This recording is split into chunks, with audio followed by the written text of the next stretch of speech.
Does your life feel stagnant? Like everything is not fulfilling anymore and you lost motivation? And there's also some instances where you feel regretful about how you manage your life. Sometimes you forget your hobbies and get together with friends and families because you are overworking yourself to your career. In today's generation, it is typical for someone to focus on their career to achieve goals and success. However, not everyone can manage their time very well, causing them to lose some important aspects of their life. So here we will talk about the balancing act, wherein harmony is important in whatever we do. But what is the balancing act all about? It is how we balance various demands of life, health, and family. Life is a balancing act, and it is our quest to embrace the ups and downs, the good and bad, the joy and the challenges.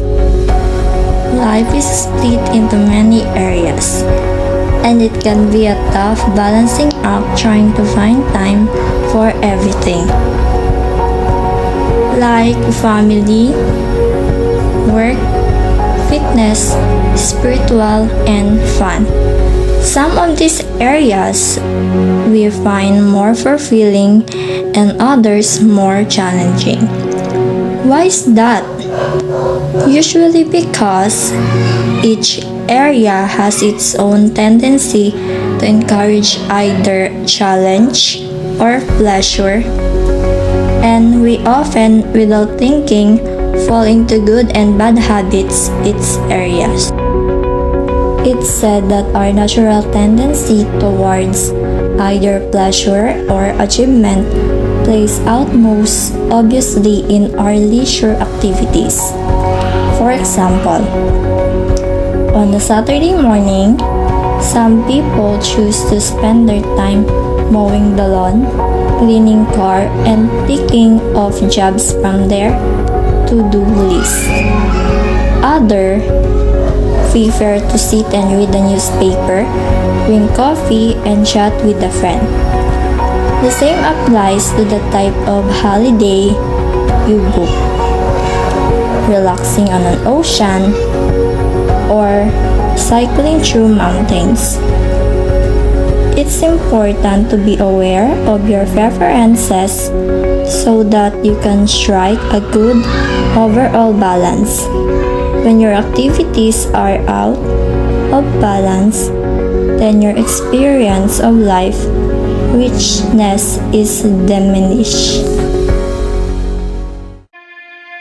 When we are in the tough situations of our lives, wherein we need to undergo into a decision-making process, it is nature for us humans to decide right away without having a second thought and without thinking the possible consequences that might arise in making our decisions. It is said that another way to balance our life is to think right. Thinking right may be hard for other people, but it can be developed over time. But how can we say that we are a right-thinking person? According to Macmillan Dictionary, a right-thinking person has opinions and principles that he or she might think are sensible and morally correct. It means that when we are deciding in a certain situation, in order for us to arrive in a good decision, we need to align our thoughts and opinions on the moral principles that we have learned in the past. We have to weigh things up and see the possible result of each situation. Also, in decision-making process, we need to ensure that the outcome of our decision does not hurt other people's feelings and emotions. In that way, we can say that we are a right thinker. A right thinker must be an open-minded person. We must acknowledge other people's thoughts, and we should not base our decision on our feelings and emotion. Sometimes, we people tend to see only the negative things that is happening in our surroundings. Because of that, we became blind in the reality that there is beauty in every situation that is happening around us. Let's have an illustration. Imagine yourself stuck in an island. You badly wanted to get out of that island right away. Instead of finding a solution to get out on that island, you choose to cry and blame other people because they brought you in that situation. A right-thinking person will choose to stay calm and to take a deep breath.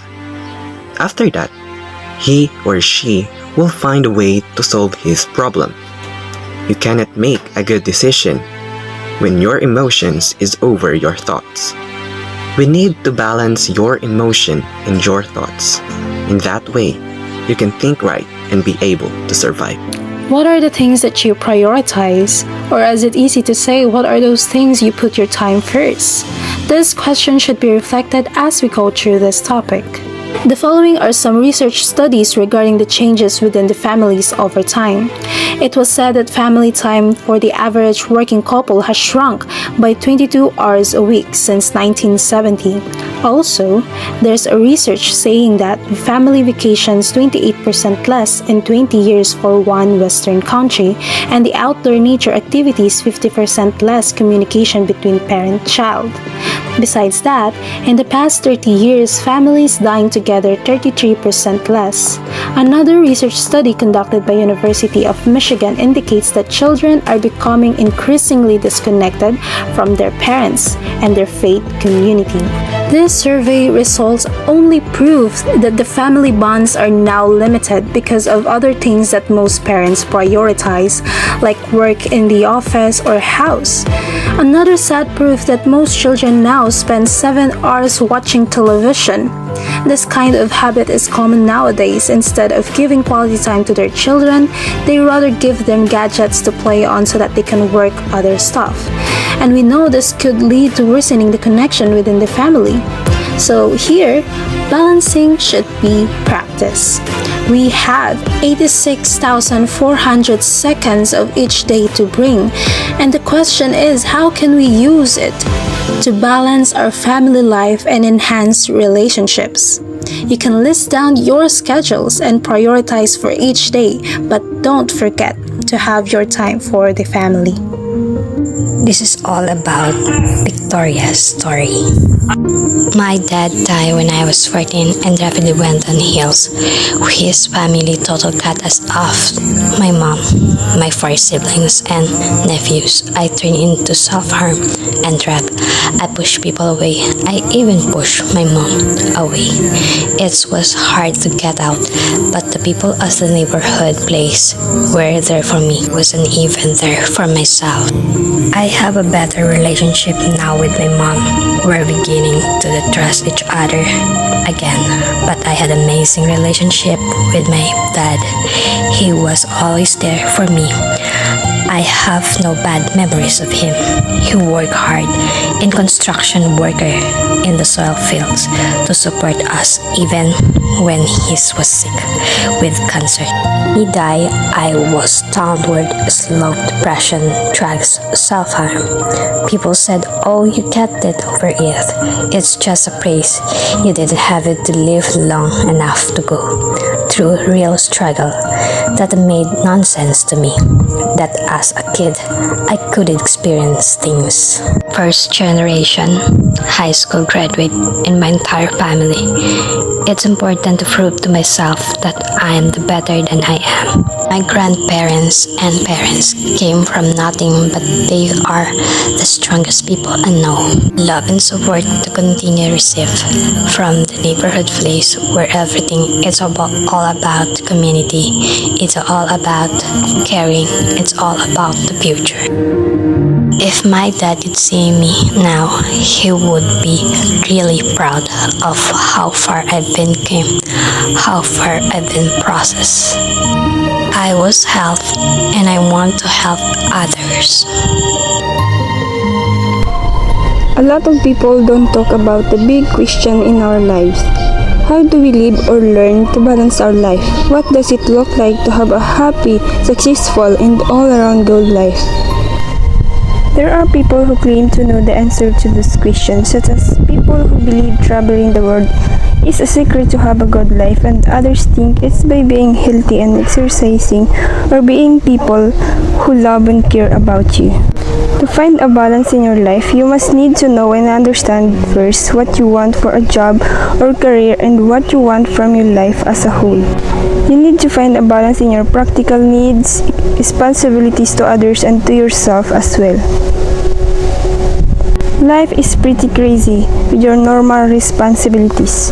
Trying to find time for everything is difficult, like family, friends, career, health, spirit, and everything else you have going on.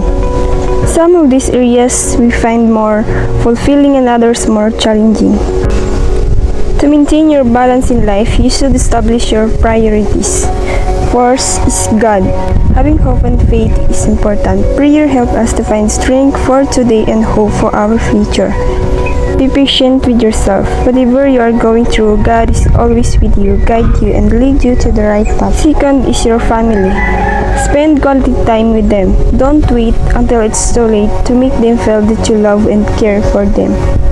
And then your friends and jobs or career. After that, you can do anything what you want. Balanced life is what we all need. A healthy balance between work, family, friends, health, and spirit is essential for a healthy and happy life. Everybody wants a happy, relaxed, free life, but we struggle every day to achieve it. We should do our best to balance life as we can. Build healthy and positive relationship with your family, friends, colleagues, and all the people around you. So be aware, always check on them. If they're having a hard time, please be there for them. Let them know that you care, that they are not alone. Being unloved, unwanted, and uncared for can lead in critical condition. This is usually cause of depression. All of us have a hard time in life, so please be aware to the people around you. We wouldn't be succeeds if there's no one here for us, who support us and stay with us through our ups and downs. Everyone needs each other in order to thrive. No one is left behind because we are all part of a larger team, which is the world. To keep the balance in life, time management is the key. No man or woman is an island, because to exist just for yourself is meaningless. Balanced life can mean two different things, different people at different stages. The key to successful balancing act is in your ability to assess what's going on in your life and to know whether it's delivering material, emotional, and intellectual fulfillment and satisfaction you want and need. Balancing between your family life, social life, and your personal life is difficult, right? Time management is the key for that. Your family can be a source of support, love, and care, but sometimes it also a cause of stress when there are crises at home. Keep in touch with your family, but remember that they are learning to handle some things in their own too. Social connections are healthy as long as your friends are positive influences in your life. But you need to be careful with new friends who can use up a lot of your valuable time. Remember, you can say no and turn down some invitation. And about your personal life, you need to make time for yourself. Do things you enjoy without the pressure from others. Work regularly. Because overworking can cause anxiety and stress. Usually it can cause of depression. Take care of yourself. Find ways to develop yourself as a unique and good person. That's what we can do in order to keep the balance in our life. Victoria advice for other student in challenging circumstance. Listen to the people who are there for you. Care about yourself. Be open-minded. Be nice. Have manners and do your best. Balance isn't something you achieve someday. Balancing your life is about accommodating all the people in your life. It's about allocating your time and effort to the various aspects of your life. Family, friends, career, colleagues, hobbies, and holiday. This balancing act needs to be based on your choices. This needs to be an exercise of your own free will and not a choice you make under pressure, compulsion, or guilt. Balancing your life is about making conscious choice about everything in your life and having no regrets. Always always remember that you should balance every aspect of your life, from your health to your decisions, prioritizing things, relationships, and spiritual gain. There's a saying that life without balance is no life at all. So I suggest we should now work on managing ourselves to have a happy and good lifestyle. Before we end this video, we will leave you this. Balancing between sadness and happiness is life. We need to balance as everything else should be. Have a great day ahead. God bless and stay safe.